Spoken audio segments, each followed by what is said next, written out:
o livro Que é Isso, Companheiro, e narra uma conversa com uma brasileira testemunhada por uma sueca que recém aprendera a língua portuguesa. Diz o Gabeira: passa lá em casa. E a colega brasileira respondeu: em Estocolmo, eu vou ver se dá. E a sueca perguntou: ela vai passar? Ele respondeu: ela vai ver se dá. Mas ela vai ou não vai? Se der, ela vai, mas se não der, ela não vai. A sueca sequer conseguia compreender o que significa eu vou ver se dá. Vejam, eu trabalho com cultura norte-americana, já escrevi 2 livros sobre os Estados Unidos, já morei no país, tenho algum conhecimento dos Estados Unidos, algum. Recebi uma aluna para a Unicamp, enviada por um colega dos Estados Unidos, que pediu que eu a orientasse no início na universidade. Busquei-a no aeroporto, coisa que raramente os americanos fazem. Levei-a até a Unicamp, inscrevia numa pousada, procurei a secretaria, fiz tudo porque ela não sabia nada de português. E ao final de um dia dedicado a uma estranha, ato heróico pelas almas do purgatório, ao final de um dia dedicado a uma estranha, eu disse a ela uma frase brasileira em inglês. Eu disse a ela: me liga, call me. E ela me disse: para quê? A primeira coisa que me vem à cabeça é: sua vaca. Passei o dia dedicado a você. Não saberia nem dizer your cow, né? Passei o dia dedicado a você, mas a idiotice era minha. Era eu que não interpretava que, para uma norte-americana, eu preciso estabelecer se é um appointment, se é um date. E, dependendo da palavra, haverá critérios e etiqueta para isso. Por exemplo, horário, quem paga e o que pode resultar do encontro. No Brasil, tudo é me liga, que pode terminar em qualquer lugar. E geralmente não termina em lugar nenhum, porque outra pessoa nunca ligará para aquela. Era eu que deveria entender a diferença cultural e ser mais empático ao ponto de onde ela falava.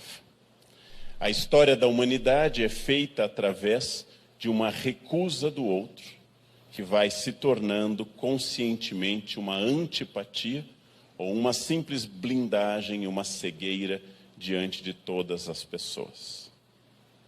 Numa obra extraordinária sobre o ensaio geral sobre a cegueira, Saramago fala de uma cidade devastada por uma epidemia de cegos, transformada mais recentemente em filme, no qual vemos o centro de São Paulo, tomado de sacos de lixo, com pessoas andando sem rumo, para lá e para cá.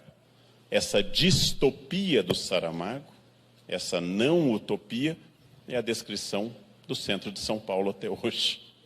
E não tem nada, você olha a ficção científica e parece absolutamente plausível. Zumbis andando pela cidade, uma cidade tomada por sacos de lixo. Bem, empatia é um desafio muito grande. Ela pressupõe, em primeiro lugar, uma vontade de entender ao outro, de tirar um pouco da cegueira sobre o outro e aceitar, discutir e incorporar valores que pertençam ao outro. Dessa relação geral empática, tratou Aristóteles no único livro que recebe o nome do seu filho, Ética Nicômaco, no qual ele diz que exatamente a ética, o comportamento, serve para tornar as pessoas educadas para o bom e para o belo, e para a harmonia social. E a grande ética significa que tem que ser ensinada, porque nenhuma criança, diz Aristóteles logo na sua introdução, sabe o que é ética. Todo bebê é aético. E se usarmos um termo teológico e não filosófico, ele é amoral. Bebês são máquinas de excretar e de ingerir. Nenhum bebê jamais pensou: não vou chorar essa noite, porque minha mãe está muito cansada. Convém que eu fique em silêncio, para não sobrecarregá-la. Bebês choram, regurgitam, excretam, sem nenhum problema, em todos os lugares. Para que isso termine, ele tem que ser submetido a um processo educacional de sensibilização para o outro. Em alguns casos isso é eficaz e gera adultos educados, em outros ineficaz e gera adultos que continuam bebês e continuam excretando, eructando e fazendo tudo o que querem a todo instante. A ética é o exercício de profissionalizar a empatia de forma a torná-la apta a entender o outro. Mas nós temos um defeito nesse campo. Nós entendemos a grande ética aristotélica, a ética política, a ética no topo da pirâmide, como a ética que deve ser cobrada. Nossos políticos são corruptos.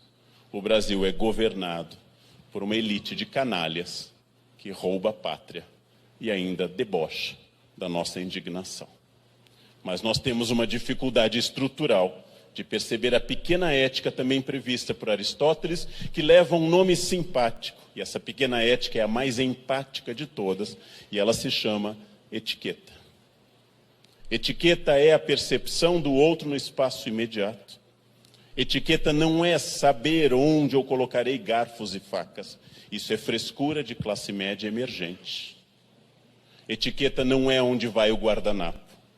Se, como eu escrevi num artigo, eu domino todos os talheres, o uso correto da lavanda, e domino a diferença entre os copos para um vinho da Borgonha e um vinho de Bordeaux, e não trato bem ao garçom, eu aprendi tudo que é idiota da etiqueta e não aprendi o que é essencial, que é o respeito ao outro. E o respeito ao outro não é ao outro superior, entre aspas, ao outro que pode revidar, mas o respeito é mais visível ao outro que não pode revidar, que é exatamente o que me serve, ou aquele que é meu funcionário. Como eu já disse por escrito e em público e na televisão, respeitar um ministro do Supremo Tribunal Federal não é ética, é bom senso e medo. Respeitar a funcionária terceirizada da limpeza é ética.